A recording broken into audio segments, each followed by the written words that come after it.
Bueno, vamos ya con el capítulo de hoy.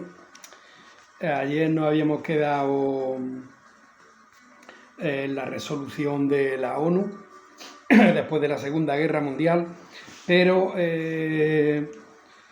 voy a tirar un poco para abajo porque, claro, como dije, fueron 1000 años ahí que hemos hablado poco, ¿no?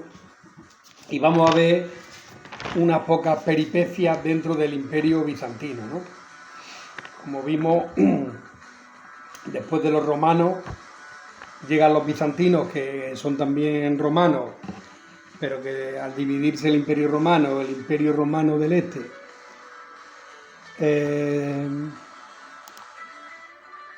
va a ser el Imperio Bizantino, y hasta que llega Mahoma y es conquistado por los califatos, pues en esa entremedia, en el Imperio Bizantino, pues vamos a ver, en el 1097, por ejemplo, bueno, en el 1097, bueno, ya estaría con los omeyas o con... bueno, la cosa es que los selyúcidas son unos turcos antes de los otomanos. Bueno, Alejo I, que era el emperador bizantino, tenía como enemigo los selyúcidas, pero se les habían dividido, ¿no?, en sultanatos. Por tanto, en varios reinos, incluyendo el reino de Alepo y Siria. Que Siria incluía la tierra de Israel y Palestina. Tenía efectivos, como tenía muy pocos efectivos, pues este Alejo I habló con el Papa de Occidente, del Imperio decadente de Occidente, para que le prestase, diciéndole que quería conquistar el lugar sagrado donde había vivido Jesucristo y que estaba invadido por musulmanes. Entonces, claro, le dijo también que a cambio pues se acabaría con la división de la Iglesia. Urbano II, con el cisma, así que fue el cisma de la Iglesia. Bueno, Urbano II aceptó y se convoca la primera cruzada para recuperar Tierra Santa. Aunque hubo muchos voluntarios, pero estos no tenían experiencia, se dieron una caminata allí para nada, con Pedro el Ermitaño, y fue un desastre en Siria, o sea, acabaron todos degollados. En 1097 llegan los nobles franceses y normandos, ya mucho más preparados, que finalmente en 1099 las tropas de Raimundo IV de Toulouse capturan Jerusalén. Como eran cruzados caballeros, pero de baja nobleza, pues aprovecharon y fundaron señoríos latinos propios, cosa que en Europa no les dejaban porque no tenían la suficiente nobleza. Entonces, pues, como por ejemplo Godofredo de Bouillon, rey de Jerusalén, Buenmundo de Tarento, señor de Antioquía, que esta está en la frontera entre Siria y Turquía. Balduino de Bolonia creó el condado de Edesa, que está en Turquía también, por encima de Alepo. Y Alepo, lo que es ahora Siria, continuó en manos árabes, al igual que Damasco, que también es de Siria, que estaba en manos de selyúcidas, que también son árabes. Y Raimundo IV de Toulouse también creó el condado de Trípoli, ¿no?, lo que está hoy en el Líbano.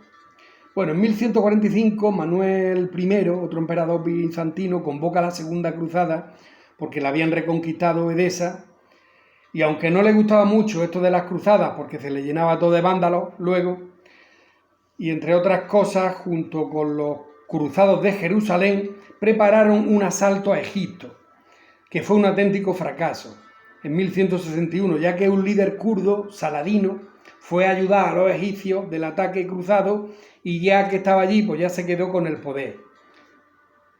En Jerusalén, que mandaba Balduino IV, el leproso, el de la peli El Reino de los Cielos, que ya tengo que buscarla y verla, pues tuvo un choque con Saladino, ¿no?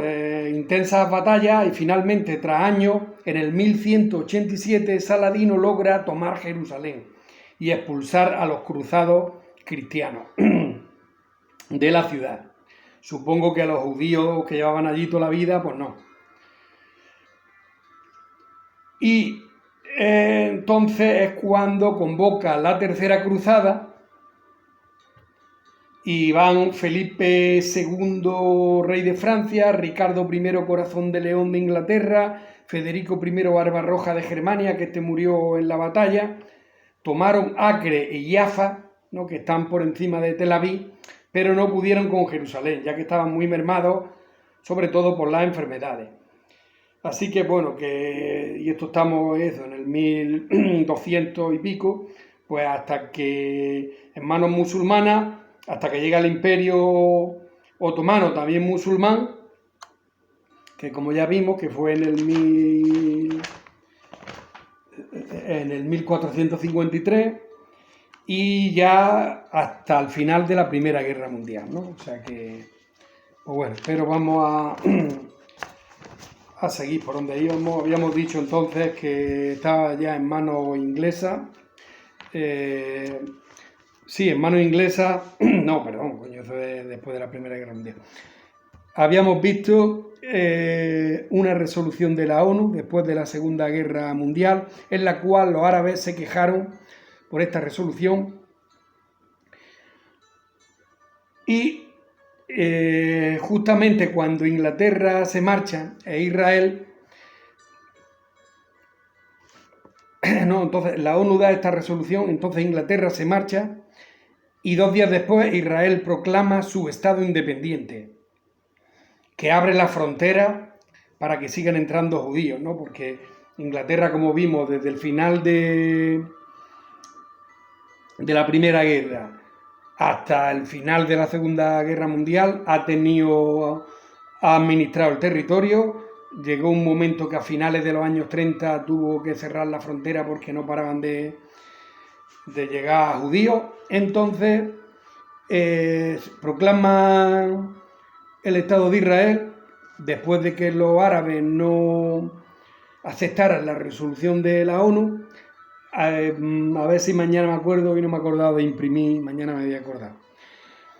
Abre la frontera a Israel, con lo cual siguen llegando judíos, y 2 años después, en 1948, a continuación prácticamente,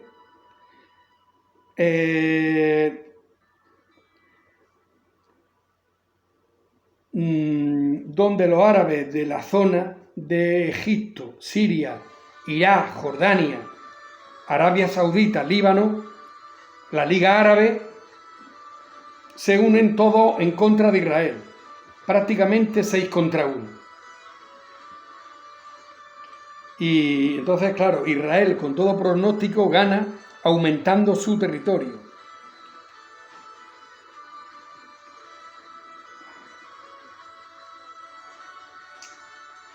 Claro, vamos de aquí, qué pena que la mayoría de los status quo se consiguen con la guerra o amenaza de ellas. En fin, Israel aumenta, yo he leído en algunos sitios un 20% el territorio y aquí ponía el 50%. El 50% creo que es mucho. De todas maneras, mañana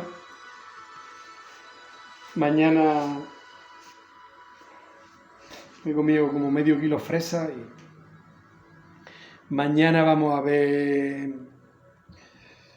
los mapas. Pero claro, estos sufren, esta digamos es la primera guerra, ¿no? La Liga Árabe contra el Estado de Israel recién autoproclamado, y tengo aquí puesto yo fotos. Vamos a ver por lo menos dónde tenía yo aquí.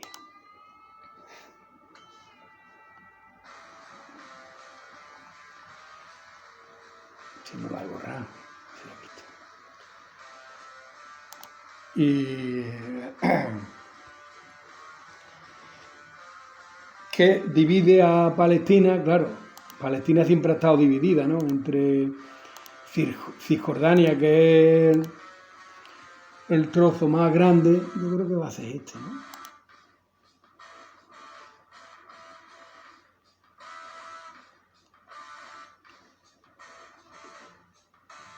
Y la Franja de Gaza. Sí.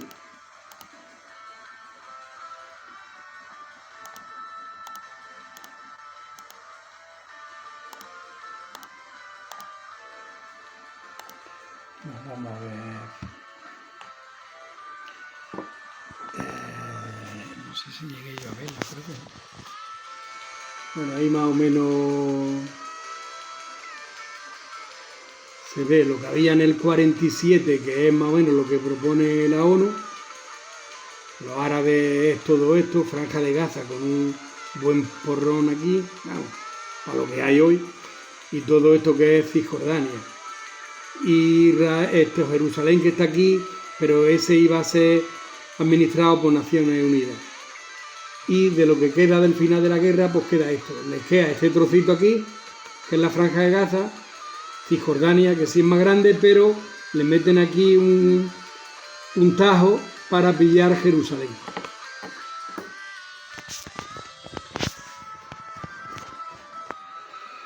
Entonces, pues seguimos. Acaba en 1949, 2 años de guerra, quedando dividida Palestina en la Franja de Gaza, que linda con Egipto, tiene la ciudad de Nayar y ciudad de Gaza.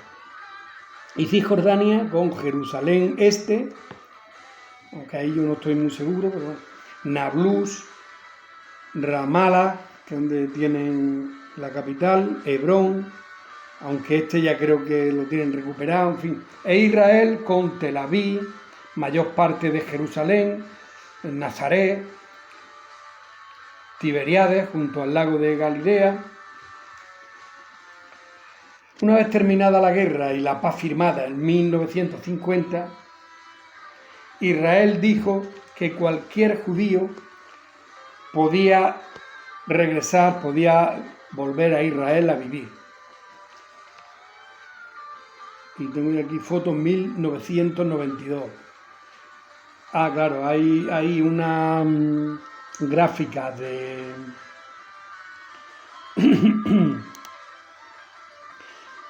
en miles de en los años que van viniendo, y por ejemplo en el 1957 casi 100.000, en el 62, bueno, y en el 92, aunque bueno, todavía no hemos llegado, pero vamos, yo creo que ahí, porque ahí hay una de 200.000, pero eso yo creo que va a ser de la guerra de los Balcanes.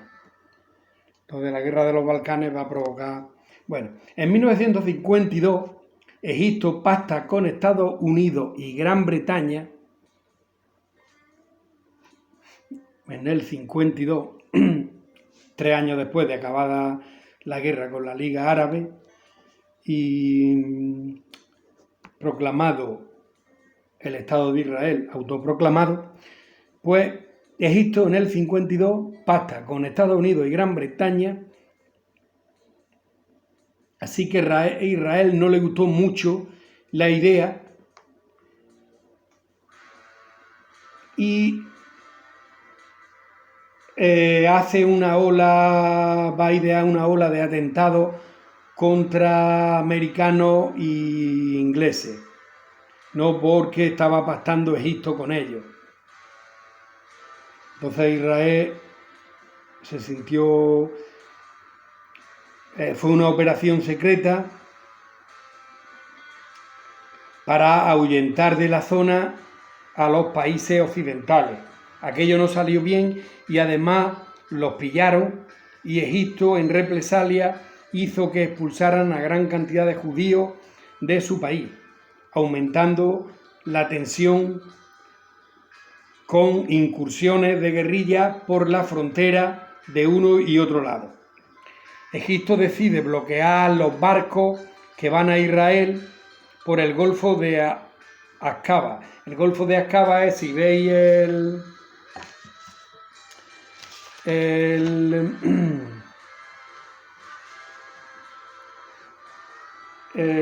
canal de Suez, pues es el brazo este que sale aquí a la derecha.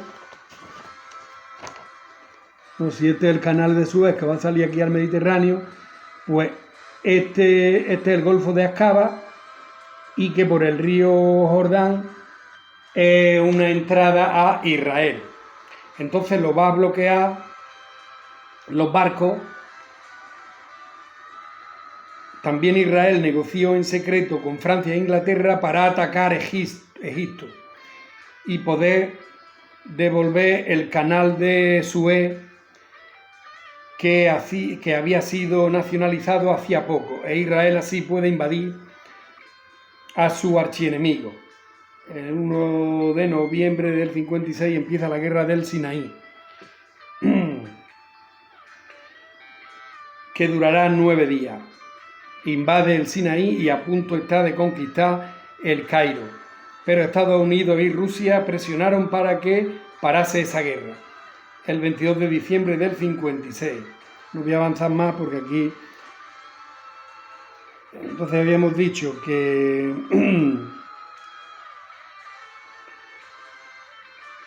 Egipto decide bloquear los barcos que van a Israel por el Golfo, y que Israel negocia en secreto con Francia e Inglaterra, los mismos socios que habían negociado antes con Egipto, pero claro, esto para atacar a Egipto esta vez y poder devolverle, ¿no? Le puso la zanahoria de devolverle el canal de Suez, que había sido nacionalizado hacía poco, en el 50 y poco.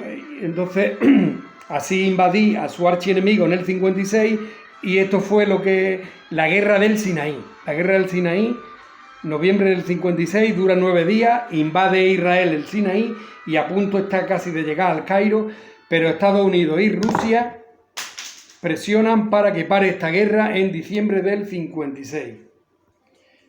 Francia y Gran Bretaña firman la paz, en fin, pero ya por el tiempo me he colado, así que mañana seguiremos.